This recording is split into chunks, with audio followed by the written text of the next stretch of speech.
A pergunta que eu faço para o MBL sobre a questão de segurança pública é o seguinte: nós temos um aumento da polícia matando mais dentro de comunidade ao longo de 30 anos aí, se você for puxar a estatística dentro do Brasil. Nós temos, inclusive, dentro disso aí, nós temos também um aumento de pena contra crimes, principalmente crimes hediondos, no Brasil, ao longo de 30 anos, se você for puxar. Só que no Brasil não teve redução justamente da questão da criminalidade, muito pelo contrário, teve aumento, né? Recentemente teve aquela chacina que rolou lá no Complexo da Penha, onde matou-se mais de 100 pessoas, e existem estudos feitos por universidades que mostram que esse tipo de atitude, esse tipo de chacina dentro de comunidade, quando você mata 100, nasce mais pessoas, inclusive de pessoas porque gera uma revolta dentro da sociedade, dentro dos filhos, dos parentes, daquelas pessoas que morreram dentro daquela situação. A pergunta que eu tenho para vocês é o seguinte: qual o projeto, qual a diretriz que vocês dariam para a questão de segurança pública para resolver esse problema da criminalidade no Brasil? Deixa eu complementar aqui, porque isso aí a gente já sabe a resposta deles. A resposta deles é a resposta de devaneio vamos falar sobre Bukele, em El Salvador, etc. Tudo propostas que impossível de executar, porque não dá para comparar um país de 220 pequeno, milhões de habitantes com um país de 6 milhões de habitantes, sim, insular e por aí vai. Mas a questão é a seguinte, a gente está falando aqui do terceiro país com a maior população carcerária do planeta. A gente está falando de uma política de segurança pública, pelo menos no Rio de Janeiro, que é a mesma política de segurança pública desde que Brizola deixou o governo do Estado. Ou seja, uma política pública de segurança que simplesmente ela é ineficaz pelas estatísticas e pronto, acabou. E aí, na réplica, eu vou deixar claro aqui a segunda parte do nosso pensamento aqui, deixa eles responder aqui. Eu acho que o Leonel queria sentar desse lado aqui para ele já responder, já que ele tentou adiantar aqui a resposta, mas eu acho que se a gente está falando de segurança pública, a gente tem que falar do maior case de segurança pública do mundo hoje, que é El Salvador. Não adianta dar risada porque os números provam isso. Era o país mais perigoso do mundo, né? Tinha uma taxa de homicídio de mais de 103 a cada 100 mil habitantes e foi reduzido em mais de 98, 99%. Só deixa eu terminar aqui e depois você falar na sua vez. Tentou comparar El Salvador com nazismo, né? Esse é o nível da esquerda. Bom, mas para eles também o Alckmin era nazista, né? Um tempo atrás. Então qualquer coisa vale a comparação com o nazismo. El Salvador fez uma receita que é simples. Eu tive inclusive a oportunidade de ir para El Salvador 2 vezes. Fiz uma pergunta para o presidente Bukele do que poderia ser aplicado do modelo salvadorenho no Brasil e ele, em partes, ele me respondeu algo similar ao que você tentou adiantar, de que El Salvador é um país muito pequeno, de 6, 7 milhões de habitantes, né? Mais de 1 milhão de pessoas saíram daquele país por causa da criminalidade e que o Brasil ele tem que criar soluções próprias. Mas isso não faz com que a gente, por exemplo, não possa olhar para o bom exemplo e para as boas medidas que foram feitas lá. Aqui no Brasil a gente tem uma taxa de resolução de homicídios de mais ou menos 30%, ou seja, 70% dos homicídios que ocorrem no Brasil, a gente sequer acha a pessoa que cometeu um homicídio. A média da OCDE é de 65% nesse número. A média em El Salvador de resolução de homicídio é de 98%, 99%, ou seja, todo criminoso que comete um homicídio, ele é encontrado e ele é punido. Aqui no Brasil não. Ou seja, esse papo de que o Brasil tem uma grande população carcerária é uma balela, porque a maioria dos crimes no Brasil não são resolvidos. Então não tem como a gente falar que o Brasil tá indo no caminho certo, sendo que a maioria dos crimes a gente sequer acha o autor. Então como que o Brasil tem uma grande população carcerária? Pelo contrário, o Brasil tá faltando gente ser presa. E os números mostram isso. Então, o modelo salvadorenho, sim, é um modelo que a gente pode olhar as boas experiências e aplicar o que importa aqui no Brasil. Desculpa, Rafael, né? Você falou assim, diversos estudos, né? Mostram. Primeiro, assim, você tá falando de estudos de que quando você tira uma liderança criminosa, a violência aumenta. Isso acontece porque é o seguinte: quando você tira a liderança, há espaço, a disputa de poder entre as próprias facções. Foi o que aconteceu no México várias e várias vezes. Por isso que a gente defende justamente você fazer medidas que vão sublimar o crime em todas as instâncias, de uma vez. Não adianta você ir lá e pontualmente fazer um negócio aqui ou fazer outro ali. A gente defende uma ação continuada para combater o crime, inclusive mudança no Código Penal. O vereador citou aqui que, na verdade, A gente tem. Alguém citou aqui, porque a gente tem poucas pessoas presas e que isso na verdade não funciona. Eu vi seu debate, inclusive, com o Pimentel, né? Onde vocês divergiram bastante nisso. E eu discordo de você no seguinte sentido, cara. A repressão ela é fundamental para você mudar o sistema de incentivos, né? Você citou que o El Salvador não é um país que deve ser usado como modelo, mas eu discordo. Se você pegar, por exemplo, Estados Unidos, se você pegar estudos na Itália, eu tenho um estudo aqui que mostra que justamente a progressão de regime foi algo absolutamente terrível para a segurança pública. Ou você pode pegar o nosso próprio caso aqui em São Paulo. Tem um estudo do Perry Chiquida que ele mostra que mais de 90% das pessoas encarceradas aqui no Brasil, né, aqui em São Paulo, perdão, eles responderam que se eles tivessem certeza da punição, eles jamais cometeriam um crime. Mais do que isso, mais de 85% dessas pessoas também disseram que eles não precisavam cometer o crime que eles cometeram. Eles cometeram por causa de uma decisão econômica. Então, a partir do momento que você não tem o freio moral, e é todo esse papo que vocês adoram, educação, não sei o que lá, beleza. Quando você não tem esse freio, e o Brasil é um país que não tem esse freio, uma vez que você tem abandono parental, baixíssimos índices de educação, que inclusive o Lula tirou dinheiro da educação para aumentar dinheiro de emenda parlamentar, você pode me refutar se eu estiver falando alguma mentira aqui. Quando você não tem esse freio moral, você precisa do elemento de repressão. Ninguém aqui é sádico, ninguém aqui quer torturar bandido por diversão. Só que o lance é o seguinte, cara, se você não tem o freio moral, você precisa do freio de repressão, né? Isso é uma coisa meio óbvia e todos os estudos, todos que eu vi nesse sentido, inclusive de ONGs de esquerda, mostram o mesmo direcionamento. Sem repressão, você simplesmente não resolve criminalidade. Quer complementar com 30 segundos aí? Qual país é exemplo? Sim, inclusive El Salvador teve prisão em massa, né? Nós nem temos presídio para suportar o que vocês estão propondo. Qual foi o governo que mais Quanto que custa isso? Rapidinho, qual foi o governo Quanto que custa teu projeto? Leonel, Quanto que tá no meu tempo? A gente pode. Não, mas beleza, depois tu responde isso aí. Leonel, Quanto é que custa o projeto de El Salvador pra matar pra aprisionar inocente, pra infringir os direitos humanos, quanto que vai custar um negócio desse no Brasil em escala brasileira, sem dados fictícios, dados que, enfim, acabou aí. Pode ir. Vai lá, pode ir. Vamos lá, ele ficou aqui perguntando o tempo inteiro quanto é que custa, né, pra fazer isso, quanto que custa pra fazer isso. 550 milhões de reais. 550 milhões de reais foi o que foi gasto pra fazer o CECOT, o Centro de Confinamento do Terrorismo em El Salvador, que prendeu mais de 40 mil vagabundos faccionados. Só uma complementação, tá? O Lula aumentou agora pra 60 bilhões de reais, 60 bilhões de reais por ano, tá? O valor de emendas parlamentares. Mais do que isso, tá? Se não há presídio suficiente, eu concordo com isso, que se construa mais. Eu defendo que se construam mais presídios e que coloquem mais vagabundos na cadeia. A sociedade vai agradecer, eu não tenho dúvida nenhuma disso. E sobre o custo de El Salvador, Leonel, que você perguntou quanto custa, etc. El Salvador colocou vagabundo para trabalhar.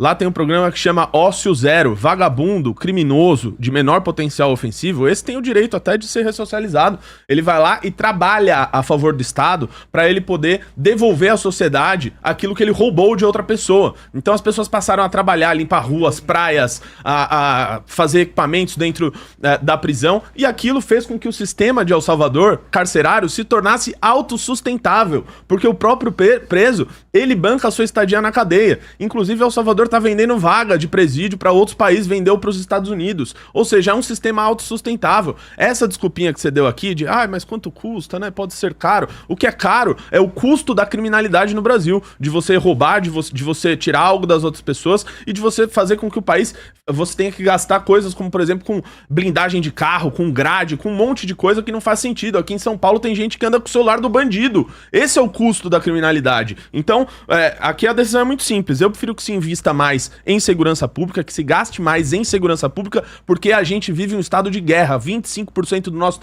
território tá dominado pelas facções criminosas. Ô, Leonel, só pra terminar aqui, cara, quando você vier debater com a gente, não adianta se apegar em jargão, né? O grande jargão da esquerda é falar que é o seguinte, não, existe uma dicotomia que ou você investe em educação ou você investe em segurança. Isso não é verdade, né? Mesmo porque, se a gente for ouvir o próprio presidente que se apoia, ele está investindo menos em educação e mais em emenda parlamentar. O Lula está literalmente tirando o dinheiro das escolas para dar para deputado do Centrão pintar quadra. Isso não é minha opinião, cara. Isso é factual. Tá? Esse é o primeiro ponto. Ele não tem outra opção. Quem aprova é o Congresso, você sabe disso, cara. Tadinho dele. Ele não tinha como, Quem pessoal. É que tá freando ele não tinha as emendas parlamentares? Não, Dino. O Partido dos Trabalhadores é contra as emendas parlamentares, Pessoal, cara. Eles são contra e aumentaram. Ele, ó, na campanha, sou contra o orçamento secreto e o sigilo. Chega na realidade, sigilo em tudo e emenda. Quem foi pra o único todo que mundo. bateu de frente com as emendas? Se não foi o Flávio Dino? Você tá igual Foi o bolsonarista, Flávio velho. Dino ou não foi? Então, peraí. O Flávio Foi o Flávio Dino ou não foi? Fala isso agora. Não adianta Foi? rir, Eu filho. falei Foi isso o Flávio agora. Dino ou não foi? Não O quê? adianta rir. Que bateu de frente o quê? Agora que no mais STF, bateu você de tá frente falando? com as emendas? Agora Quem é no o STF? inimigo Ele número como- um do Centrão ele como- com as Ele emendas? como ministro do Supremo, Você você tá frequenta falando? Brasília. Ele como ministro do Supremo, você tá falando? Quantas vezes você Calma, foi em cara. Brasília, você escutou Calma, dos cara. deputados Calma, do Centrão? calma. Todo mundo pistola, como você Deixa gosta de eu dizer, só pistola, deixa eu só entender pistola uma com o coisa, Flávio Dino. Leonel, Quantas calma, vezes? Calma lá, deixa eu só entender. Você está justificando que o Lula teve que aumentar a emenda. Eu tô dizendo que o Lula E é aí contra não, as aí o emendas. Dino lá no STF resolveu? Essa é a grande jogada de vocês, Não, o que eu cara? tô dizendo é que Ô, bicho, o aí Lula... fica difícil também. Calma aí, fica difícil não, cara. Olha só, Vamos vamos lá. trabalhar com a realidade? Vamos lá. Tá bom, vai falar aí o teu tempo. Vamos lá. depois eu- Não, mas eu nem reclamo disso. Não, É que tudo acabou bem. o argumento dele. Mas só pra terminar beleza.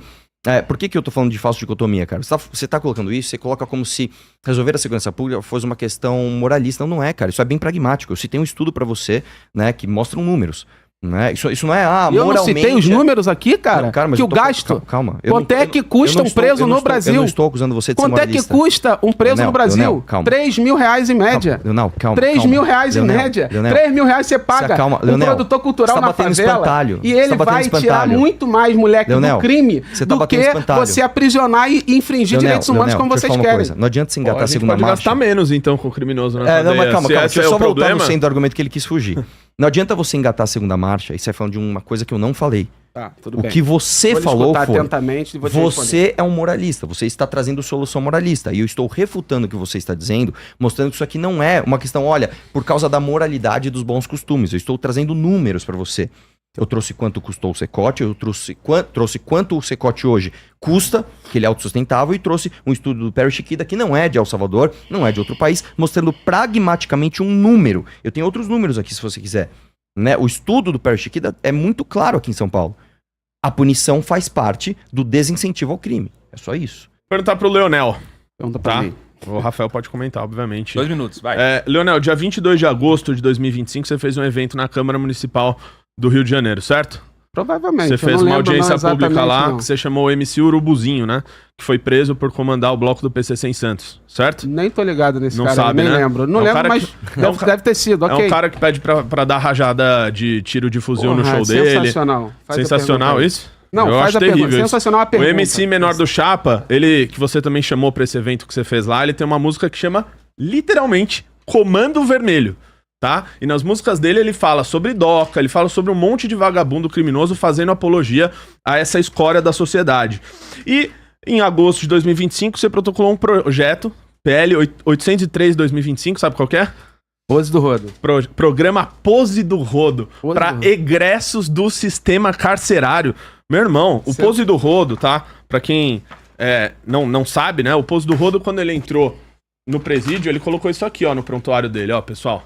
Que ele é do Comando Vermelho, tá? Comando Vermelho, eu quero saber. Qual é a sua relação com o Comando Vermelho? Cara, obrigado pela pergunta. Obrigado. Eu precisava responder isso. Aliás, me acompanhe nas mídias sociais e entenda todas as minhas propostas em relação à defesa da disputa do moleque da favela com o crime organizado. Tudo que a gente tenta fazer é disputar de forma mais barata, de forma mais eficiente, o moleque do crime organizado, porque essa política punitivista de guerra, ela é ineficaz. Vamos por partes. Vamos lá. A primeira coisa que você, como um playboyzinho, almofadinha, independente se veio de subúrbio ou se não veio, não entende, é o seguinte, que conivência Fica é calmo aí, diferente... Eu tô calmo pra caramba, só que eu tô olhando Você pra uma já tá almofadinha que eu querendo preciso me atacar. refutar. Xingou já querendo pra- me Eu preciso, eu preciso Não responde refutar. a pergunta é simples, irmão. Para meu tempo aí que eu vou terminar de responder. O cara Interrompeu quando até é ele, agora. Beleza? Não faz questão de tempo nenhum. Quando é a gente... Tá bom, meu irmão. Mas eu concedo Relaxa, tempo, cara. só deixa eu terminar o raciocínio. Outra dica de debate. Não adianta você sair não vem xingando, com cara. diquinha de debate, não, Você já cara. tá- Deixa eu cara, fazer não o meu adianta que chamar você de faz o playboy. seu. Você faz o seu. a afirmação. Aliás, não é Playboy, não, almofadinha. É o que vocês são, do MBL. Daqui a pouco eu vou falar quem é o MBL. Daqui a pouco eu vou falar isso tudo pra vocês. Mas deixa eu te explicar uma coisa. Você vai ver dados da favela, todos corretos, você pode discutir favela, não tem problema. Mas que você não tá lá e você não. Se você entender que a vida ela é dura e a vida ela é contraditória, aí quando você olhar no olho de um moleque de 13 anos, que ele tá em dúvida se vai entrar pro crime organizado ou não, você vai entender a diferença de quem vive na favela, como esse cara que mora na favela, a diferença de quem é conivente e quem é convivente com o crime organizado. Para ser convivente, a gente não tem opção. Aí, o que acontece com o moleque da favela? O moleque, ele escuta, como eu escutei, funk proibidão. Eu acho o funk proibidão correto? Não, não acho correto. Acho que numa sociedade ideal não deveria existir funk proibidão. Só que tem um detalhe. O moleque que começa a cantar funks proibidão, como você falou, Menor do Chapa, Urubuzinho, não sei pra onde, todo mundo que você falou aí, esse moleque que canta, ele não é bandido. Ele acaba cantando a própria realidade, uma realidade dura, contraditória. Aí a gente tem que sair desse falso moralismo de você e entender a realidade nua e crua como ela é. Aí ele começa a cantar. Aí o que a gente vira pra esse moleque e fala? A gente vira pra ele e fala que ele é bandido e tenta encarcerar ele, como o delegado fez com o Oruan. O Oruan não era bandido. Se tornou agora, infelizmente. Eu posso falar do Oruan aqui. A mesma coisa é o Pose do Rodo. Eu falo do Oruan, quem é o Oruan, sem falso moralismo nenhum aqui. Não, eu vou te falar quem é o Oruan, mas deixa eu só terminar aqui o raciocínio. Em 30 segundos eu termino e te passo aqui, ô Rafa. Vamos lá. Quem é o Pose do Rodo? O moleque saiu do crime. Saiu do crime e virou artista. Ele tem convivência, e sem hipocrisia nenhuma aqui, quem tá vivendo aqui, qualquer um que vive em favela sabe, não adianta rir, filhão. É isso que acontece. A gente acaba convivendo não porque a gente quer, porque a realidade nos impõe. Então, você conhece um cara que infelizmente entrou pro crime. Sabe o que eu falo pra cada cara que eu conheci na minha infância e virou pro crime? Eu falo dentro da favela pra ele, meu irmão, meu sonho é que tu saia dessa porra. Saia dessa merda, que isso não vai te dar vida. Aí você vira e fala que encarcerar ele, dá tiro na cara dele, coisa e tal, vai fazer ele sair do crime. Tu não entende nada de favela. Os moleques estão cheios de ódio, cara. Os moleques já tem pena de morte, já existe pena de morte pra esse moleque. O moleque, quando entra no crime com 13 anos de idade, ele já sabe que ele não vai passar dos 25. E se...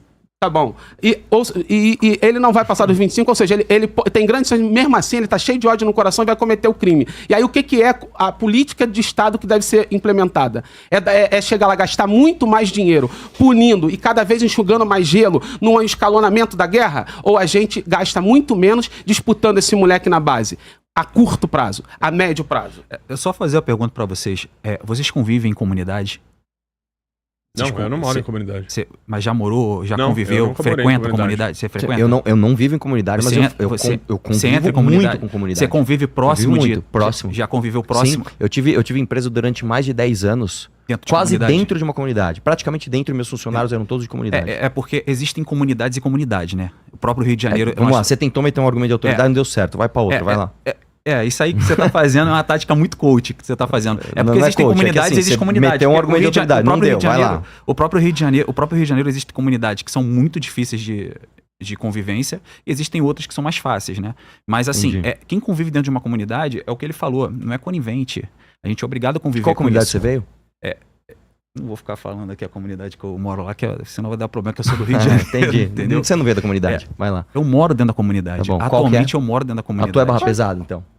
Então vou falar um negócio pra você. Qual foi a aprovação? Qual foi a aprovação dentro da tua comunidade da Operação no Rio? Deixa eu só concluir rapidinho. É porque, cara, segurança pública não começa no camburão. Ela começa na educação. Você pega esse mesmo jovem que hoje está dentro de uma comunidade com uma arma na mão, esse mesmo jovem, se ele nascesse num país que fosse desenvolvido, ele não estaria com uma arma na mão.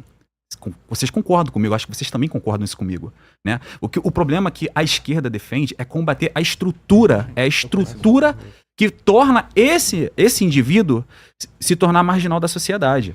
É esse que é o problema. Porque o bandido hoje, ele não tem medo... Rafael. O bandido hoje, ele não tem medo de aumentar a pena, ele tem medo de ser pego. E, inclusive, no Brasil, infelizmente, a lei da impunidade funciona. Vamos lá? Tempo na tela para Renato Batista e Arthur Duval. Pra começar, o bandido ele tem medo de aumento de pena, sim. É isso que mostra o estudo do Pérez Chiquida com gente que tava com detentos em São Paulo. Os caras falando que se a pena fosse mais alta, eles não teriam cometido Depois de ser pego, inclusive, né? Depois de ser pego, inclusive sobre pena de morte, né? Que Mas depois de ser o pego. Leonel falou Essa aqui é a maior que causada que tu existe contou uma nesse... caô- A maior, O o bandido maior tá preocupado caô lá, quem? desse Aumentou podcast até agora foi esse Ô, daí. João, Deixa eu Pode falar ir, pode aqui. ir, pode ir. Tô Desculpa, tentando eu te falar. dou 10 segundos da minha fala depois. Tô tentando falar aqui que o que o Leonel não conta pra vocês é que, segundo a pesquisa Quest, 87% das pessoas nas favelas apoiaram a mega operação que foi feita no Rio de Janeiro. Isso aí você não fala pras pessoas, tá? E aí depois ele disse aqui, o Oruan não era um bandido. Não, o Oruan era um santo, tá, pessoal? Era um santo que subia em cima do palco e fazia apologia ao Comando Vermelho, que pedia liberdade pro bandido do pai dele, Marcinho VP, líder da organização criminosa, né? E depois aqui também defendeu o Pose do Rodo. E o Pose do Rodo não era. Ele saiu do crime. Ele tá preso por quê, ô Leonel? Ele tá preso por quê? Porque ele é um criminoso vagabundo e tá preso. Por isso, né? E sobre pena de morte, sabe pra quem existe pena de morte? Pra esse cara aqui, ó. Sabe quem é? Sabe quem é? Quem é esse cara Sabe aí? quem é? Esse... Eu não sei quem é Esse esse aqui é cara o Tim mas Lopes. pode falar. Jornalista. Esse aqui é o Tim Caralho, Lopes. O Tim Porra, Lopes. caralho. Ele teve os olhos. Pois é, irmão, você não saber quem é o...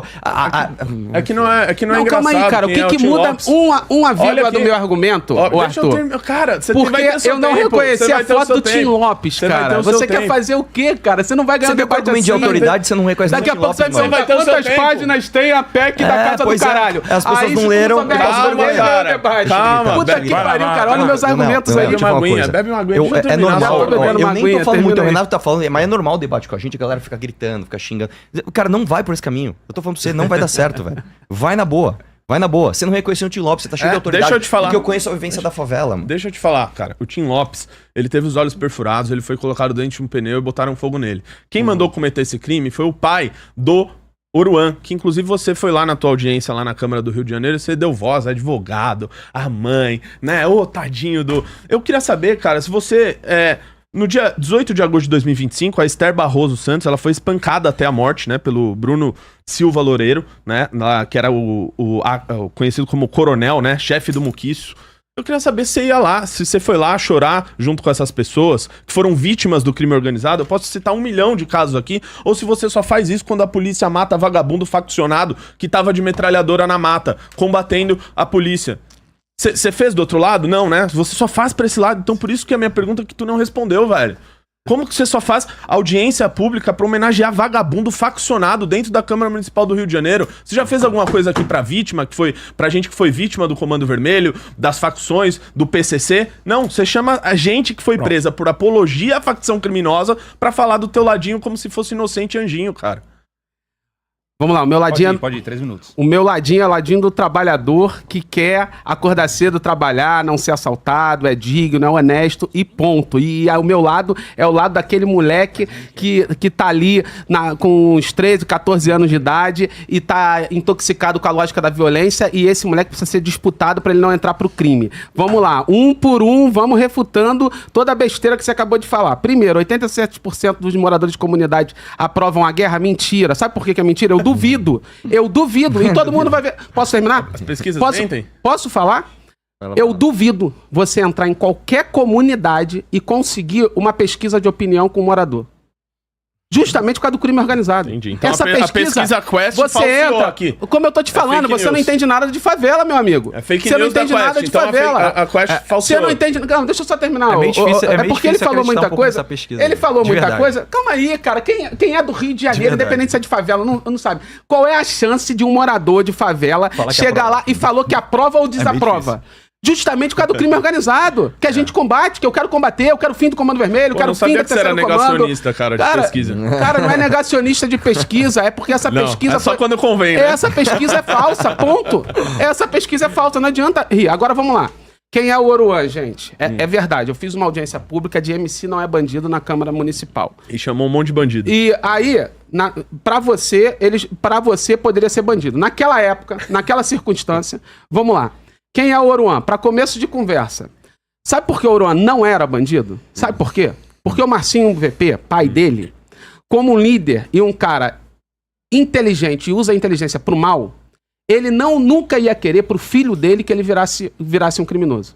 Então, se tem uma coisa... Tanto é que o Oruan foi estudar, O Oruan, Ele é super letrado, é super estudado. ele estudou fora. O Oruan estudou fora. O Oruan, não adianta debochar, isso é verdade, cara. Não adianta ficar debochando. Eu tô falando da verdade. E aí, olha o que eu tô dizendo aqui. Dá mais tempo pra eu tô ele, dizendo, velho. me Pode dá, dar mais 10 minutos pra ele aí, velho. Vai dar mesmo? Vai dar mesmo? Vai ter que dar agora. 10 Põe minutos mais 30 segundos aí. Não, Dá mais tempo pra ele aí, mano. Deixa ele falar que o Oruan é inteligente. Deixa eu falar. Dá uns minutos pra ele. Deixa eu falar a realidade aqui. A realidade que vocês não percebem. É por isso que vocês são muito narcisistas e não conseguem ter empatia com os outros. É por isso que você não consegue acompanhar esse meu raciocínio.